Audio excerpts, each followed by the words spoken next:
Hey, welcome back to Brixie Studios Do-It-Yourself series. We would like for you to check out our links below, and if you would, make sure to subscribe and, of course, hit that notification button. Today's video is going to be on little pumpkins. More specifically, these are jack-o'-lanterns that we do once a year in our studio as a fun class for kids, but we've opened it. It's not just for kids, it's for everybody, all ages. So we basically what we do is we provide a leather hard vessel, which will look like a little jack-o'-lantern for everyone to carve down.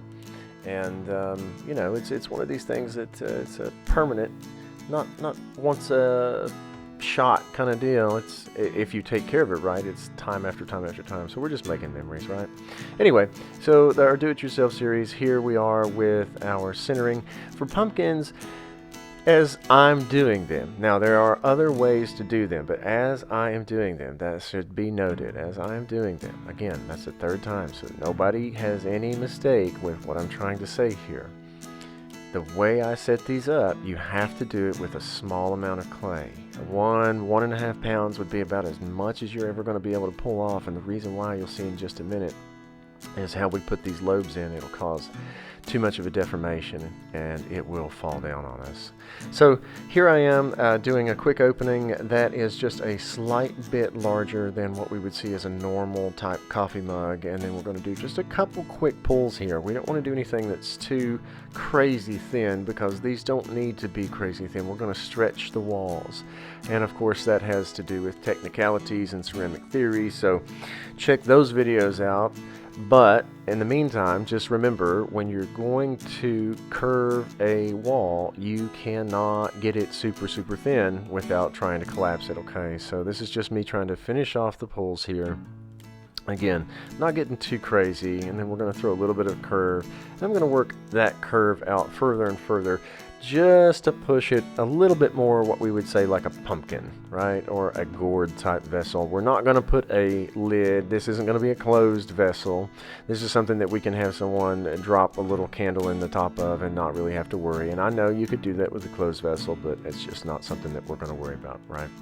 So there I am, just trying to make sure the bottom does have its final bit of compression and we don't have any standing water, because remember, standing water is a no-no, right? And this is our kidney rib. You guys can get these in just a real basic, cheap kit for pottery, and all I'm talking about here is basically what you don't want to use the flat side, at least in this particular instance. You don't want to use the flat side. You want to use the curved side because you don't want to catch any kind of corner.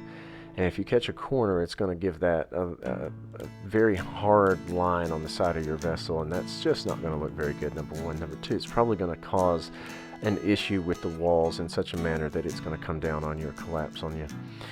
All right, so find your wooden rib. This guy is, again, a very basic tool from a basic kit. You can see these ribs, okay? I'm going to use my left hand. That's my middle two fingers on my left hand. Okay, this is how we set it up. My right hand is going to have my rib, and I'm specifically using that little finger hole so that it can be used as a pivot point, and that rib can actually tilt just like that, right? And I do want it loose enough that it'll do that. That's the whole idea. Start with your pointed end down, your curved side closest to the pumpkin, okay? And you're going to use your left fingers just like that, that motion. You're going to lift up, and you're going to tilt that rib at the same time. So this is what it looks like if you real slow to it, right? Go ahead and deform the pumpkin a little bit. It's a pumpkin. It's not going to be perfect. It's a pumpkin. That's what makes it perfect. It doesn't look like you tried so hard to be perfect. If you get really anal about this and try super hard to have everything absolute, then it's probably going to look like that, and that's not a good thing, right? So check it out. What I do is a cross and then an X, all right? Cross and then an X. And it's real specific, and the reason for that is because, believe it or not, I will make more cells with 8 lobes than I will with any other number. I know that doesn't sound like it's a real thing, but I promise you it is.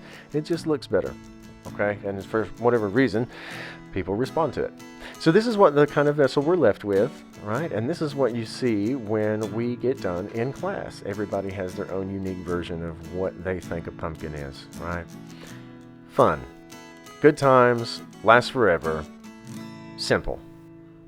All right. We appreciate you guys watching. Again, if you don't mind, hit the subscription and that notification button. We appreciate you. Have a wonderful day.